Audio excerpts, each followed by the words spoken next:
ಮಲ್ಲಣ್ಣ ಬರ್ರಿ ಅಣ್ಣ, ಈ ಕಡೆ ಬರ್ರಿ, ಬರ್ರಿ ಬರ್ರಿ, ಈ ಕಡೆ ಬರ್ರಿ.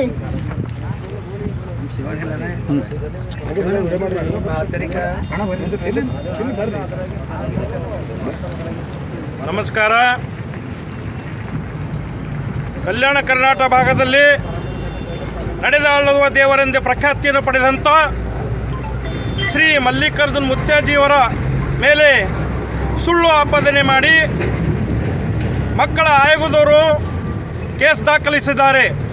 ಅದಕ್ಕಾಗಿ ಇಂದು ಕಲಬುರಗಿ ನಗರದಲ್ಲಿ ಇಡೀ ಕರ್ನಾಟಕ, ಮಹಾರಾಷ್ಟ್ರ, ತೆಲಂಗಾಣ ಮತ್ತು ಆಂಧ್ರ ಪ್ರದೇಶದ ಭಕ್ತಾದಿಗಳಿಂದ ಬೃಹತ್ ಪ್ರತಿಭಟನೆಯನ್ನು ಹಮ್ಮಿಕೊಂಡಿದ್ದು, ಅದಕ್ಕಾಗಿ ಬೀದರ್ ಜಿಲ್ಲೆ ಹುಮನಾಬಾದ್ ತಾಲೂಕಿನ ಟೋಕರಿಕೋಲಿ ಸಮಾಜ ಮುಖಂಡರು, ಯುವಕರು ಮತ್ತು ಬಸವ ಕಲ್ಯಾಣದ ಯುವಕರು ಮುಖಂಡರು ಆ ಪ್ರತಿಭಟನೆಯಲ್ಲಿ ಭಾಗವಹಿಸ್ತಾ ಇದ್ದೇವೆ. ಈ ಪ್ರತಿಭಟನೆಯ ಮುಖಾಂತರ ರಾಜ್ಯ ಸರ್ಕಾರಕ್ಕೆ ಮತ್ತು ಮಕ್ಕಳ ಆಯೋಗಕ್ಕೆ ಒಂದು ಎಚ್ಚರಿಕೆಯನ್ನು ನೀಡುವಂಥ ಕೆಲಸವನ್ನು ಈ ಪ್ರತಿಭಟನೆಯಲ್ಲಿ ಮುಖಂಡರು ಮಾಡೋರಿದ್ದಾರೆ. ಮತ್ತು ಈ ಪ್ರತಿಭಟನೆಯಲ್ಲಿ ಹಲವಾರು ಮಠಾಧೀಶರು ಕೂಡ ಭಾಗಿಯಾಗ್ತಾ ಇದ್ದು, ಅದಕ್ಕಾಗಿ ನಮ್ಮ ಕಲ್ಯಾಣದ ಅಂಬಿಗರ ಚಳುವಳಿ ಗುರುಪೀಠದ ಮುತ್ಯಾರವರ ನೇತೃತ್ವದಲ್ಲಿ ಈ ಪ್ರತಿಭಟನೆಯಲ್ಲಿ ಕಲಬುರಗಿಯಲ್ಲಿ ಭಾಗವಹಿಸುತ್ತಾ ಇದ್ದೇವೆ.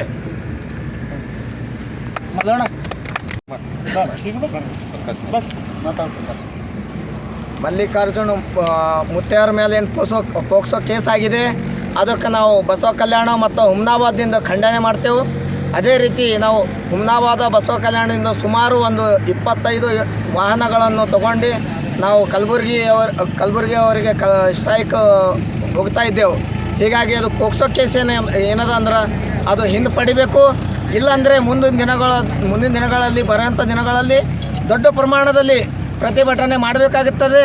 ಇದು ಕೂಡಲೇ ಯಾದಗಿರಿ ಜಿಲ್ಲಾ ಉಸ್ತುವಾರಿ ಸಚಿವರು ಹಾಗೂ ಮತ್ತಂದರೆ ಗುಲ್ಬರ್ಗ ಜಿಲ್ಲಾ ಉಸ್ತುವಾರಿ ಸಚಿವರು ಹಾಗೂ ಗೃಹ ಮಂತ್ರಿಗಳು ಮತ್ತು ಕರ್ನಾಟಕ ರಾಜ್ಯ ಮುಖ್ಯಮಂತ್ರಿಗಳು ಇದಕ್ಕೆ ಏನದ ಅಂದ್ರೆ ಪರಿಶೀಲನೆ ಮಾಡಿ ಕೂಡಲೇ ಇದು FIR ಒಂದು ರದ್ದುಗೊಳಿಸಬೇಕು. ಇಲ್ಲಂದರೆ ಬರೋಂಥ ದಿನಗಳಲ್ಲಿ ದಂಗೆ ಏಳುತ್ತದೆ ಅಂತ ನಾವು ಎಚ್ಚರಿಕೆ ಕೊಡ್ತೇವೆ. ಅದೇ ರೀತಿ ಸುಳ್ಳು ಕೇಸ್ ಮಾಡಿ ಒಂದು ಏನು ಕಲ್ಯಾಣ ಕರ್ನಾಟಕ ನಡೆದಾಡುವ ದೇವರಂತೆ ಛಾತಿ ಪಡೆದ ಅವರಿಗೆ ಯಾವುದೇ ಒಂದು ಕಪ್ಪು ಚುಕ್ಕಿ ತೋರಿಸಿ ಅವರಿಗೆ ಅವರ ಹೆಸರಿಗೆ ಒಂದು ಕಪ್ಪು ಚುಕ್ಕಿ ತೋರಿಸುವಂಥ ಕೆಲಸ ಮಾಡುತ್ತಿದ್ದಾರೆ. ಇದರಿಂದ ಏನದ ಅಂದ್ರೆ ಕಾರಣದಂಥ ಕೈಗಳಿದೆ. ಮತ್ತು ರಾಜಕೀಯ ವ್ಯಕ್ತಿಗಳು ಕೂಡ ಇದ್ದಾರಂತೆ ನಮ್ಗೆ ಸಂಶಯ ಇದೆ. ಹೀಗಾಗಿ ಕೂಡಲೇ ಈ FIR ಏನದ ಅಂದ್ರೆ ಕೂಡಲೇ ರದ್ದು ಮಾಡಬೇಕು. ಇಲ್ಲಾಂದರೆ ಕರ್ನಾಟಕದಲ್ಲಿ 31 ಜಿಲ್ಲೆಗಳನ್ನು ನಾವು ಬರೋಂಥ ದಿನಗಳ ಬಂದ್ ಮಾಡಬೇಕಾಗತ್ತೆ. ಅದಕ್ಕಾಗಿ ನಿಮಗೆ ಎಚ್ಚರಿಕೆ ಕೊಡ್ತಾ ಇದ್ದೇವೆ. ಕೂಡಲೇ ಇದು ಕೈ ಬಿಡಬೇಕಂತ ತಮ್ಮಲ್ಲಿ ಈ ಮೀಡಿಯಾ ಮೂಲಕ ಬೇಡಿಕೊಳ್ಳುತ್ತಿದ್ದೇವೆ. ಅಂಬಿಗರ ಚೌಡಯ್ಯಾಯ ನಮಃ. ಓಂ ಶ್ರೀ ಮಹರ್ಷಿ ವಾಲ್ಮೀಕಿಯಾಯ ನಮಃ. ಕಲ್ಯಾಣ ಕರ್ನಾಟಕ ಭಾಗದ ಸಮಸ್ತ ಕೂಲಿ ಬಾಂಧವರಲ್ಲಿ ತಿಳಿಸುವುದೇನೆಂದರೆ ಹಾಗೂ ಕಲ್ಯಾಣ ಕರ್ನಾಟಕ ಭಾಗದ ಸಮಸ್ತ ಶ್ರೀ ಮಲ್ಲಿಕಾರ್ಜುನ ಮುತ್ಯಾವರ ಭಕ್ತ ಸಮೂಹಕ್ಕೆ ತಿಳಿಸುವುದೇನೆಂದರೆ ಇಂದು ಬಸವ ಕಲ್ಯಾಣ ಹಾಗೂ ಹುಮನಾಬಾದ್ ತಾಲೂಕಿನ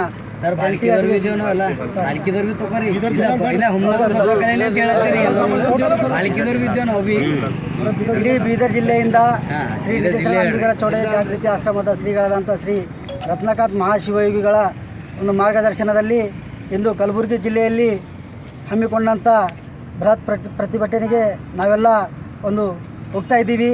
ಇದರ ಪ್ರತಿಭಟನೆ ಮೂಲ ಉದ್ದೇಶ ಏನಪ್ಪ ಅಂತಂದ್ರೆ ನಮ್ಮ ನಡೆದಾಡುವ ದೇವರಾದಂಥ ಶ್ರೀ ಮಲ್ಲಿಕಾರ್ಜುನ ಮುತ್ಯಾವರ ಅವರ ಒಂದು ಪ್ರಸಿದ್ಧ ಹಾಗೂ ಅವರ ಒಂದು ಪ್ರಚಾರ ಏನಿದೆ ಅಲ್ಲ ಅದೊಂದು ಸಹಿಸದೆ ನಮ್ಮ ಒಂದು ಈ ಕೋಲಿ ಸಮಾಜ ಒಂದು ಮುತ್ಯಾರ ಒಂದು ಮಠದ ಒಂದು ಅಭಿವೃದ್ಧಿಯನ್ನು ಸಹಿಸದೆ ಯಾರು ಈ ಕುತಂತ್ರವನ್ನು ಮಾಡಿದ್ದಾರೆ, ಷಡ್ಯಂತ್ರವನ್ನು ಮಾಡಿದ್ದಾರೆ, ಅವರ ಮೇಲೆ ಒಂದು ಪೋಕ್ಸೋ ಕೇಸ್ ದಾಖಲಿಸುವ ಮೂಲಕ ಅದನ್ನೆಲ್ಲ ನಾವು ಖಂಡಿಸುತ್ತಾ ಒಂದು ಬೃಹತ್ ಪ್ರತಿಭಟನೆ ಇಡೀ ಕರ್ನಾಟಕ ರಾಜ್ಯ ಹಾಗೂ ತೆಲಂಗಾಣ, ಆಂಧ್ರ ಪ್ರದೇಶ, ಮಹಾರಾಷ್ಟ್ರ ಸೇರಿದಂತೆ ಹಲವಾರು ರಾಜ್ಯಗಳಿಂದ ಶ್ರೀ ಮಲ್ಲಿಕಾರ್ಜುನ ಮುತ್ಯಾವರ ಭಕ್ತರೆಲ್ಲರೂ ಸೇರಿ ಒಂದು ಪ್ರತಿಭಟನೆ ಹಮ್ಮಿಕೊಂಡಿದ್ದಾರೆ. ಈ ಪ್ರತಿಭಟನೆಯಲ್ಲಿ ನಾವೆಲ್ಲ ಭಾಗವಹಿಸಿ ಸರ್ಕಾರ ಹಾಗೂ ಆಯಾ ಜಿಲ್ಲಾ ಉಸ್ತುವಾರಿಗಳು ಹಾಗೂ ಸಂಬಂಧಪಟ್ಟ ಗೃಹ ಸಚಿವರಿಗೆ ಹಾಗೂ ಮಕ್ಕಳ ಆಯೋಗದ ಅಧ್ಯಕ್ಷರಿದ್ದಾರೆ ಅವರಿಗೂ ಕೂಡ ನಾವು ಎಚ್ಚರ ಕೊಡುವುದೇನೆಂದರೆ ನಮ್ಮ ಮುತ್ಯ ಅವರು ಬಹಳ ಮುಗ್ಧ ಮನಸ್ಸಿನವರು.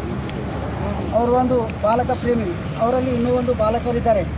ಅವರು ಏನು ಭಕ್ತರ ಜೊತೆ ಏನು ಅವರು ಮಾಡಿದ್ದಾರೆ ಅದರಲ್ಲಿ ಏನೂ ಒಂದು ಯಾವುದೋ ಒಂದು ಕೆಟ್ಟ ಉದ್ದೇಶನೂ ಇಲ್ಲ, ಕೆಟ್ಟದಾಗಿ ಅವರು ಆಲೋಚನೆ ಕೂಡ ಮಾಡೋದಿಲ್ಲ. ಅವರು ಭಾಳ ಸರಳತೆ ಉಳ್ಳವರು, ಮುಗ್ಧ ಮನಸ್ಸಿನವರು. ಅಂಥವರಿಗೆ ಒಂದು ಸುಳ್ಳು ಕೇಸಿನಲ್ಲಿ ಇವತ್ತು ಸಿಲುಕಿ ನಮ್ಮೆಲ್ಲರಿಗೆ ಕಷ್ಟ ಕೊಡುವಂಥದ್ದು ಮಾಡಿದ್ದಾರೆ. ಇಡೀ ಮಲ್ಲಿಕಾರ್ಜುನ ಮುಕ್ತ ಭಕ್ತವೃಂದದವರಿಗೆಲ್ಲ ಭಾಳ ದುಃಖವನ್ನು ಉಂಟು ಮಾಡಿದ್ದಾರೆ. ಮುಂಬರುವ ದಿನಗಳಲ್ಲಿ ಈ ಒಂದು ದಾಖಲಿಸಿದ ಪೋಕ್ಸೋ ಕೇಸ್ ಸರ್ಕಾರ ಹಿಂಪಡೆಯದಿದ್ದರೆ ನಾವೆಲ್ಲ ನಮ್ಮೆಲ್ಲ ಪೀಠಾಧಿಪತಿಗಳು, ಪೂಜ್ಯ ಗುರುಗಳು, ಹಲವಾರು ಮಠಾಧೀಶರ ಜೊತೆ ಸೇರಿ ಇಡೀ ಕರ್ನಾಟಕದಾದ್ಯಂತ ಬೃಹತ್ ಪ್ರತಿಭಟನೆ ಮಾಡಿ ಸಂಬಂಧಪಟ್ಟರೆ ಹಾಗೂ ಅವಸರ ಬಿದ್ದರೆ ನಾವು ಒಂದು ಕರ್ನಾಟಕ ಬಂದ್ ಮಾಡುವಂಥದ್ದು ಕೂಡ ಮಾಡ್ತೀವಿ ಎಂಬ ಒಂದು ಸಂದೇಶ ನಾವು ಈ ನಮ್ಮ ಬೀದರ್ ಜಿಲ್ಲೆಯಿಂದ ಈ ಸರ್ಕಾರಕ್ಕೆ ಎಚ್ಚರವನ್ನು ಕೊಡುತ್ತೇವೆ. ಹಾಗೂ ಈ ಒಂದು ಪ್ರತಿಭಟನೆಗೆ ಸಹಕರಿಸಿ ಬರ್ತಕ್ಕಂಥ ಈ ಭಕ್ತ ಜನಸಾಗರಿಗೆಲ್ಲ ಇಡೀ ಬೀದರ್ ಜಿಲ್ಲೆಯ ಟೋಕರ್ಕೋಳಿ ಸಮಾಜದಿಂದ ನಾವು ಅಭಿನಂದನೆಗಳನ್ನು ಸಲ್ಲಿಸುತ್ತೇವೆ. ಜೈ ಹಿಂದ್, ಜೈ ಕರ್ನಾಟಕ.